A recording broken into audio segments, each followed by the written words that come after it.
So, what was Mark Twain's connection to Elmira College in Elmira, New York? That's what we're going to find out today on Tea with Tara. We have a brand new episode, and we are going to be joined by Kather and Mark Woodhouse, staff members of the Center for Mark Twain Studies. In 2013, I had the privilege of visiting Elmira College and seeing the Mark Twain exhibit, a couple of statues that were worth seeing, and such a beautiful campus out there. And today on the show, we are going to have a slideshow of the exhibits and also of the statues on the campus. And we're going to be talking to Kather and Mark Woodhouse about Mark Twain's connection to Elmira College. You don't want to miss it, so stay tuned. This meeting is being recorded. Hi, welcome back to Tea with Tara. I am joined by Kather and Mark Woodhouse from Elmira College.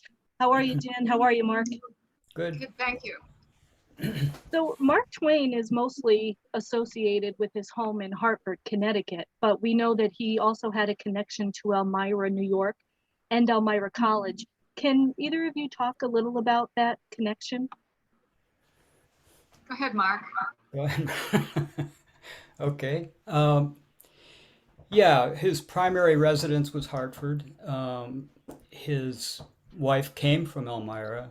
She had family here. And early on in his career, after their marriage, they summered here for more than 20 years.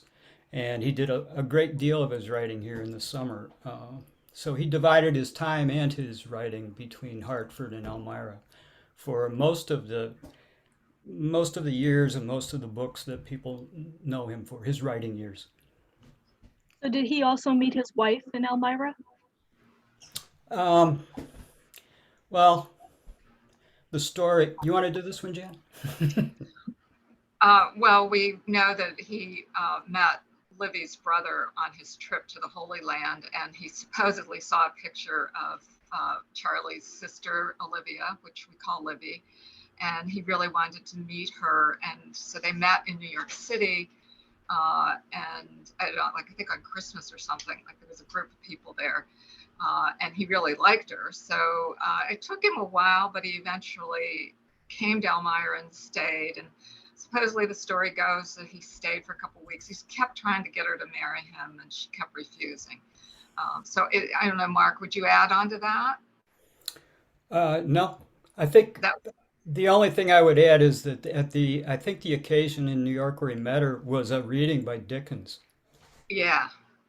So I had the pleasure of visiting Elmira College in 2013, and there are some it's a beautiful campus, by the way, beautiful college. And I loved the statue of Mark Twain, and I also loved the Mark Twain study. How did Elmira College come to get his study on the campus? Is this mine? Go ahead. Okay. As the story goes, the Quarry Farm, which was the home of his sister-in-law and her husband, and his sister-in-law is the one who built the study for him to have a place to work. But that farm stayed in the Langdon family until in the 50s they decided they couldn't really care for it in the way it needed to be cared for. So it was given to Elmira College, and there are photos of it being brought down on a flatbed truck, and it was installed on the campus. At the time, Mark Twain's niece was also on the faculty at Elmira College. She was an English professor here, and she sort of presided at the gift of the study. So did Mark Twain's wife go to college at Elmira? She did. It was the preparatory school, and she was not, her health wasn't very good, so she typically had a tutor. Would you say that's true, Mark? Yeah. Professor Ford, I think, was her main tutor. Yeah. And Ford became a good friend of Mark Twain as well, which it may be in slides that are coming up, but Ford and Twain started to write about a series on travel that didn't go very far, but it started at least. So Twain actually knew that was one of the professors at Elmira College that Twain befriended. And we know he, like you said, he spent a lot of time in Elmira, but he didn't actually die in Elmira, New York, correct? Did he pass away in Connecticut? Yes, But he is buried in Elmira. he is. Okay, so let's start the slideshow. We're gonna look at some great photos.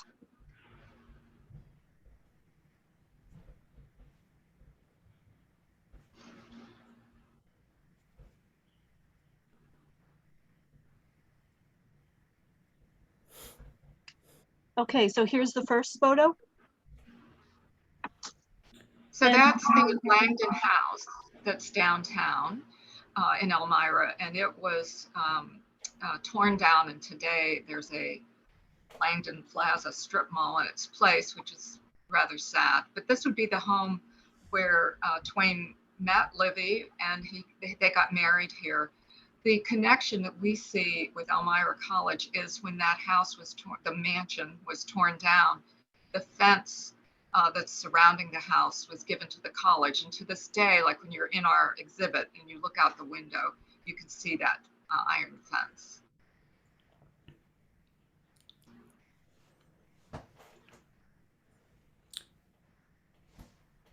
And this is a photograph of Mark Twain and his wife, I'm assuming. Yes, And her best friend, Clara, right? Yeah. Go ahead, Mark. I believe so. And it's actually, I think that's Dr. John Brown. So this was on a trip. This is not in Elmira. It was on a European trip. But Clara, we'll see more about her friend Clara. Yeah, I think it's significant that she would travel with a friend that she knew from Elmira College in a preparatory school, which was Clara Spalding. Right. And she names one of her children after Clara, her best friend. So I think Clara Spalding plays a big role in her connection to Elmira College.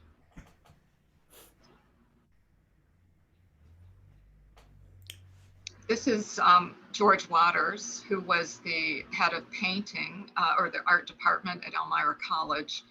And why we connect him with Mark Twain is we don't have the painting, but Twain asked to have a painting done of a ship at sea that, Mark, was it on fire? What do you remember exactly what it? Yeah, it was a shipwreck. It was supposedly a horrific scene, and Twain thought it was very honest and different than any of the sort of idyllic seascapes he'd seen. So he sort of commissioned Waters to do that. And I think our letter has George Waters writing back and saying that Livy didn't want such a terrible scene. Yeah. And so, but we don't know what that painting looks like.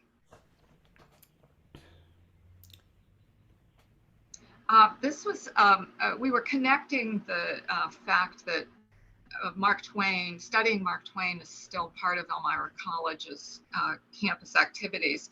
And one of the things the Center for Mark Twain Studies does is they have a portraying Mark Twain art competition.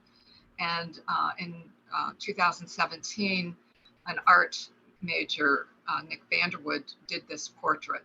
So we put that as part of the exhibition, mostly to say that even though our exhibition is based in historic evidence of when Mark Twain was alive, and then later when the Langdons gave Quarry Farm to the college, that we still do some things that students today at Elmira College would be connected to Mark Twain. So that's why this portrait is here. And that's an amazing portrait of him also. Yeah, he did that in his drawing class.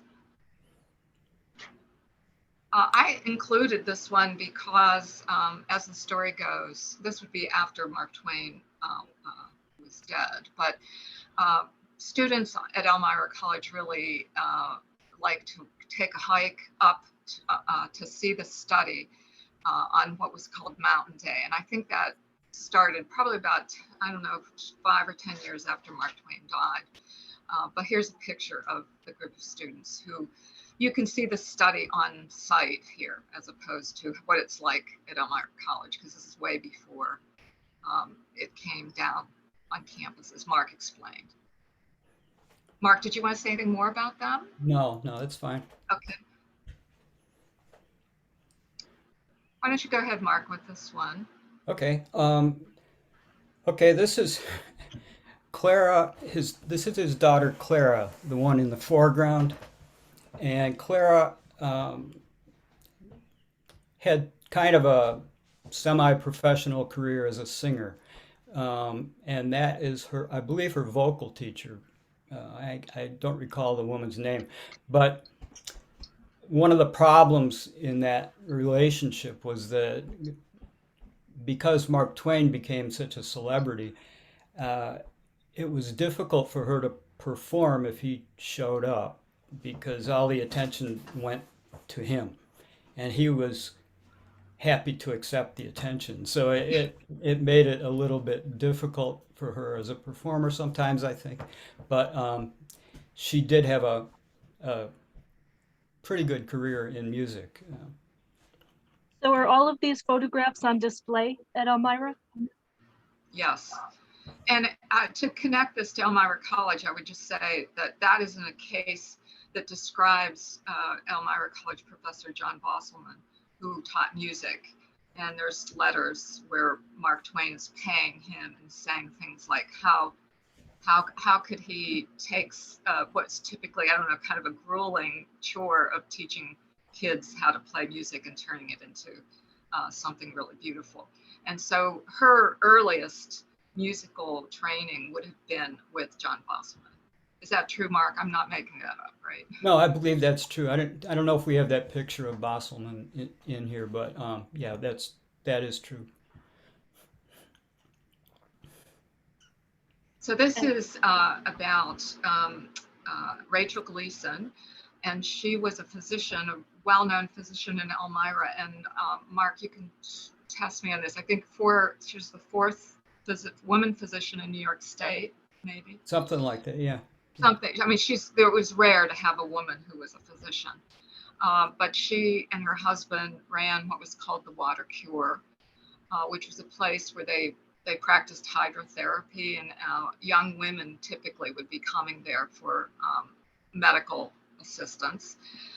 Supposedly, she delivered Livy's babies, even going to Buffalo when her first child, Langdon, was born.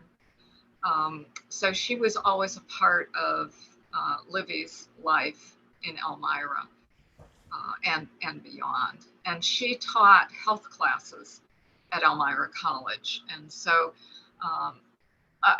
the thing that you have up here right now, I think is really pertinent, because at this time when this was printed, it said, students need to be vaccinated.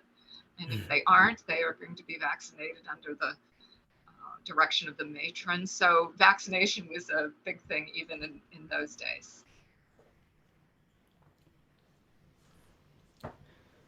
So Mark, I'll let you talk. This is Clara, right? Yes, this is Clara's wedding. And this was taken at Stormfield, which was Twain's last home, the place in Connecticut where he died. Twain is shown in academic garb. He received an honorary doctorate from Oxford University, which he was very, very proud of. And he took to wearing his academic regalia all over the place. So he was quite often seen wearing his regalia. And I don't know how Clara felt about this, but he was wearing it for her wedding portrait.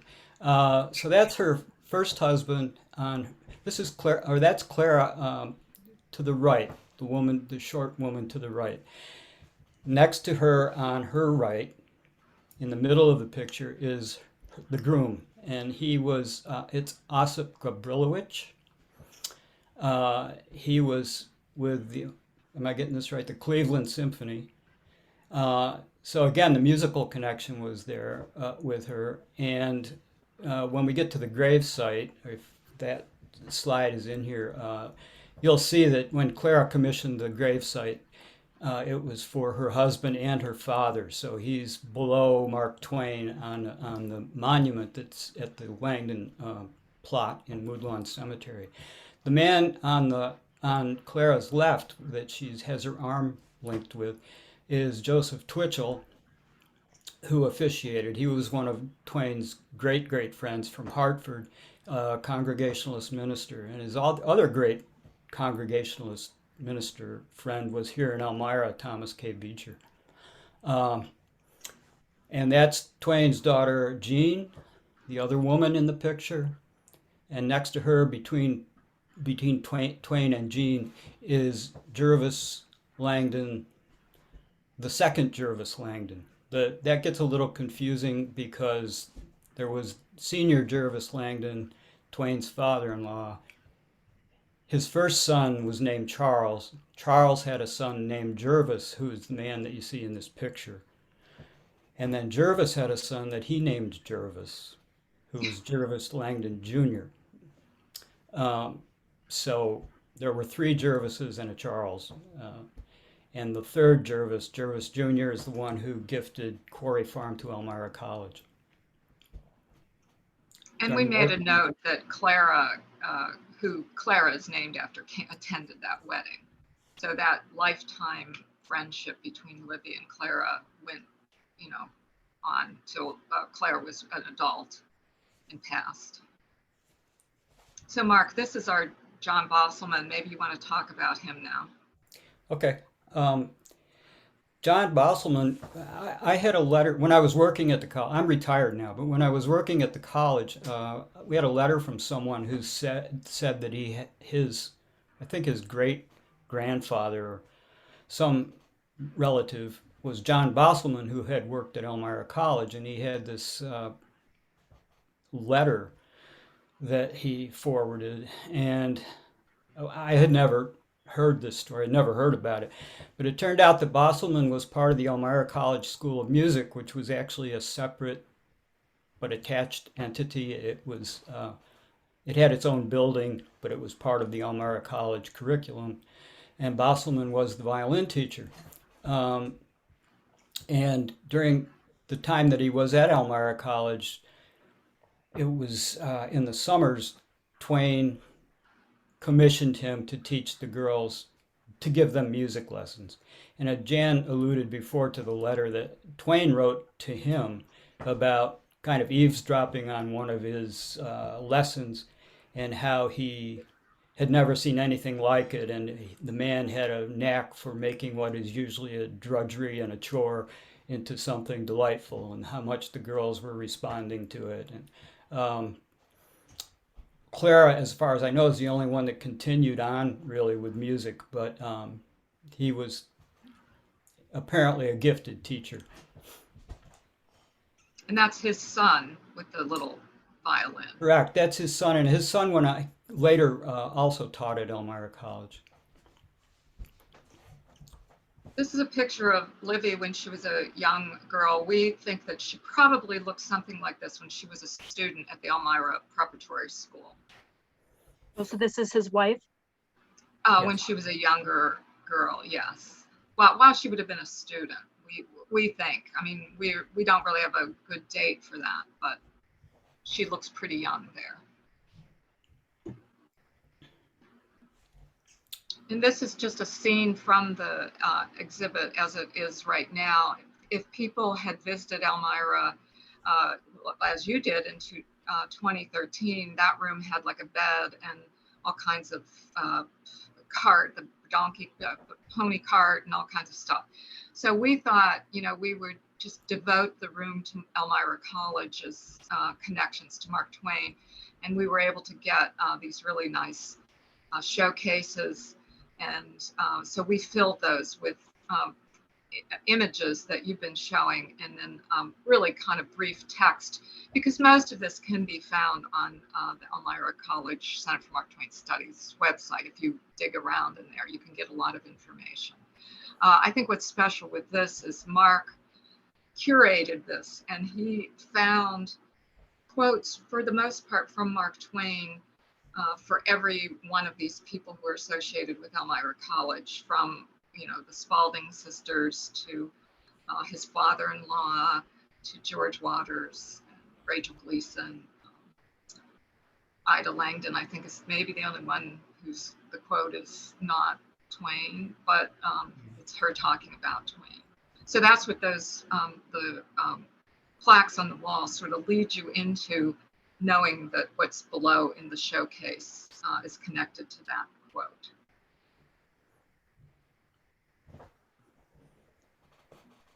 This is proof that Jervis Langdon was part of the board of trustees for the Elmira Academy. And I'm not sure if I sent the image, but we also have that he donated the first like $5,000 right along with Simeon Benjamin, who's often called the founder of Elmira College. So I found it interesting that Jervis Langdon gave as much money as Simeon Benjamin. Did you want to say something else about that, Mark? No, I searched for evidence that Twain would have been very interested in the Elmira Academy of Sciences was a group of local men who were interested in scientific matters, and they would get together and somebody would prepare a paper and read to the group about the latest scientific advances. I couldn't find any evidence that Twain ever attended their meetings, but they certainly would have been interesting to him. It's just that we don't know if he ever went or not. And a lot of these men on this list were friends of Mark Twain's. And this one is Jean Clemens.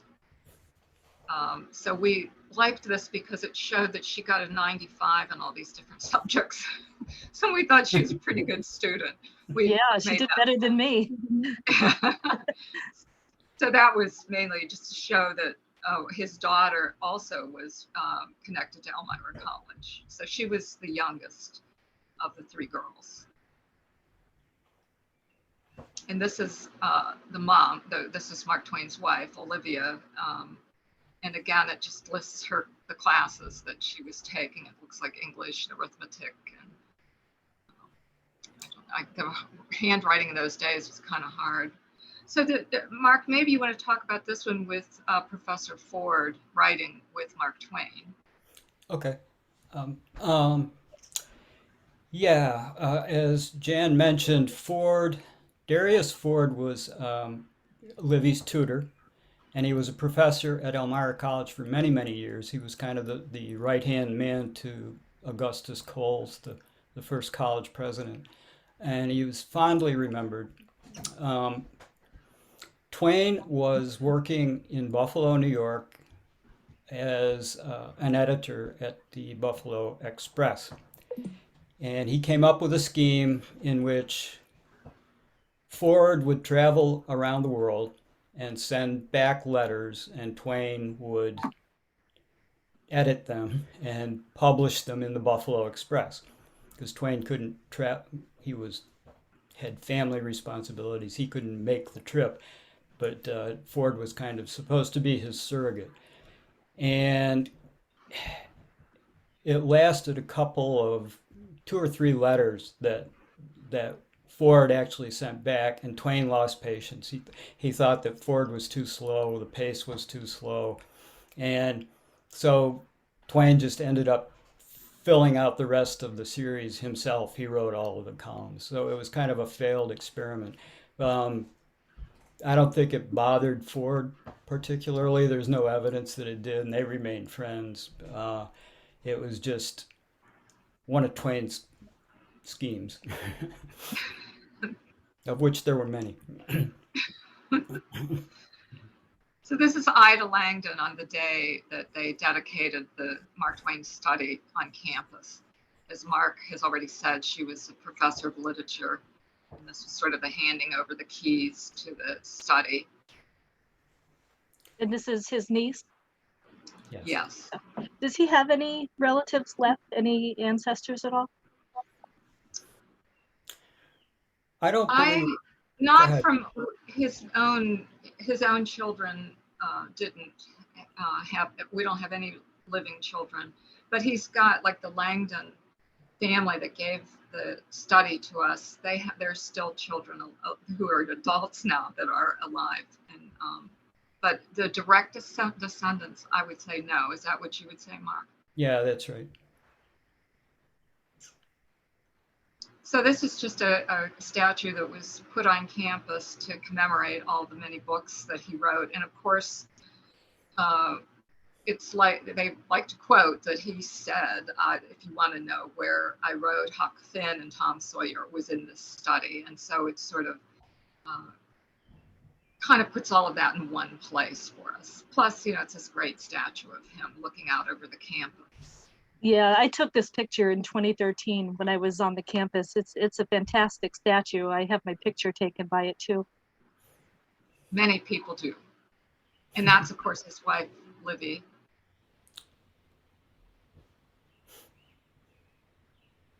And this is just another view of that exhibition.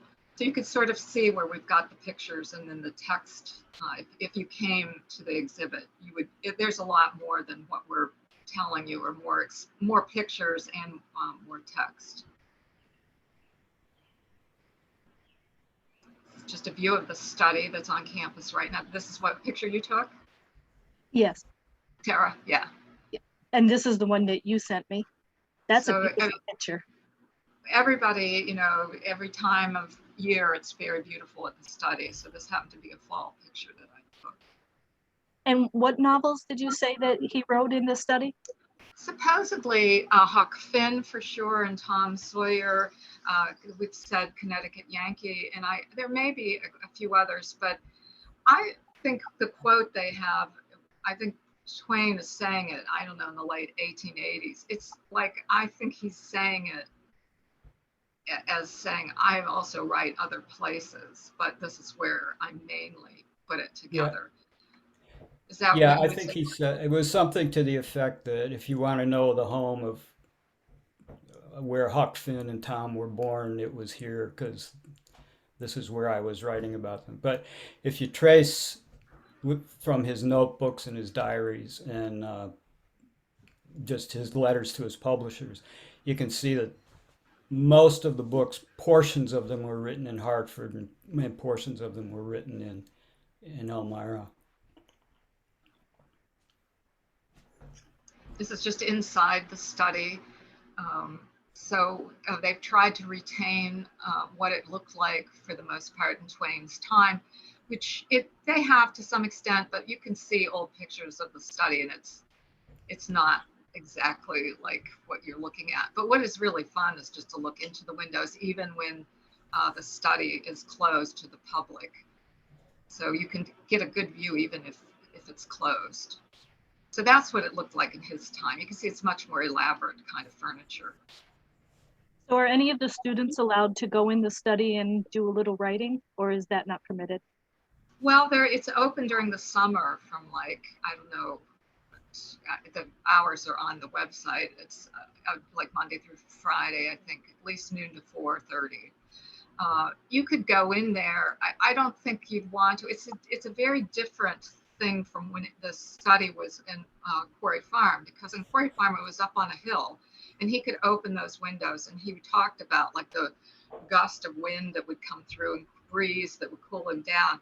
And I know the students that are Mark Twain ambassadors that sit in that room. I mean, it's really hot in there. It's much more of a enclosed building now. So I don't even think you'd want to be in there too long. I don't know, Mark, what's your feeling about that? Yeah, no, I mean, I think the emphasis was always in keeping it, it would have to be a very controlled situation. I mean, there's an emphasis on treating it as a landmark. But you can certainly go in there and sit down, Yeah. I mean, nobody's going to stop you unless the furniture says you cannot sit on it. But there is a chair in there for the ambassador. Yeah. These are some of the pictures that I took when I was there. And does it still pretty much look like this, or has it changed? So. I think it's the same. There may be a little bit of shifting with furniture. course, that's the picture of Livy with the girls. And this, of course, talks about Twain saying how much he appreciated Susan, Livy's sister, building the study for him. And as it says here, you know, how it's isolated and it's up on the hill, and it's a very different experience of being in that study. Even if you walk up on Quarry Farm and you're up on the hill and it's in a wooded area, it's very isolated. So right now it's like right in the middle of, you know, people drive by on Park Place, and, you know, so there's a lot of car noise and students walking by. So you can kind of get a sense of what it would have been like, but it's not the same. And this And is of course, one of the photographs that I took when I was there. This, of course, is where Mark Twain is buried, Woodlawn Yes. Cemetery. And this is one of your photos, I believe. yes. So every time of year you can go and photograph, and you'll see different things. I mean, the way the foliage around this, I took apparently late winter, where I have a little bit of snow. Maybe, Mark, we want to talk about, did you include the picture of Ernfrid Anderson standing with the monument? Is that coming up? No, that's actually not in here. Okay, well, let's talk about that. So Mark talked about that Clara's husband is Osip Gavrilovich, and his portrait is below Mark Twain's. This was completely the concept of Ernfrid Anderson, who was an art teacher as well at Elmira, and he was the director of the Arnott Art Museum as well in that time period. So this would have been, you know, well after Twain had died, and Clara wanted to have a monument to her husband, who was a famous musician. But like I like to say to my students, has anyone here ever heard of Osip Gavrilovich? Nobody has. So it was apparently Ernfrid Anderson who said, you should do this with your father and your husband. And so that was, like, that's the story I've heard as to how that came about. And then this is a very simple tombstone. All of the family tombstones are very simple in the same way. There's his wife's.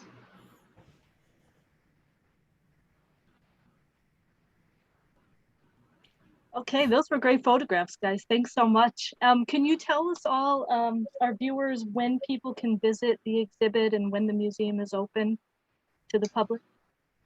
Well, when this college is open, you can always come on campus and walk around the study. Well, you can walk around the study any time, I guess, at night even.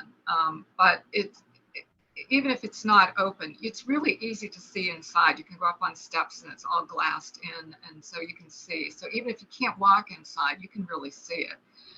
Next to that is Coles Hall, which was the original building of Elmira College. And that's where the exhibit that Mark and I worked on is. When the college is open, you can walk in there, and there's an exhibit that precedes our exhibit, which is about Mark Twain and Elmira. And that is would be new from when you visited Tara. So you need to come and see it again. Yeah, I do. So that was it's more about Mark Twain in Elmira and the people that Mark Twain really respected. Like the cook at Quarry Farm was Auntie Cord, or Marianne Cord, and John Lewis, who worked at the farm. So it has a lot more information about his relationship with people in Elmira. Now, if you keep walking, you'll go into the room, and that is typically locked, I believe. So that's the part that Mark and I worked on and made it. Our part is specifically Mark Twain and Elmira College, as opposed to the preceding part. But you could see that part anytime. Well, it's really a beautiful campus and so many beautiful things about Mark Twain. So I really urge everybody, if you get out to Elmira, New York, please stop at Elmira College and see all of the wonderful Mark Twain artifacts, letters, photographs, and especially the study, because that's, as a writer, and I'm a writer, it's amazing to be inside there, knowing that Mark Twain. You want your own gazebo, right? Exactly. You want your own place to write. So Jan and Mark, thank you so much for being on Tea with Tara. I really appreciate it. And I look forward to visiting the campus again soon. Thank you. Thank you. It was fun. So that wraps up another episode of Tea with Tara. I want to thank my guests, Jan Kather. I actually called her Kather in the introduction, mispronounced her name. Jan Kather and Mark Woodhouse from Elmira College. Thank you so much, and tune in to our next episode, which will be in June 29th, I believe. We're going to be speaking to the director of the Laura Ingalls Wilder House. And if you've ever watched Little House on the Prairie, you won't want to miss this conversation either. My thanks to my guests today, and I will see you soon.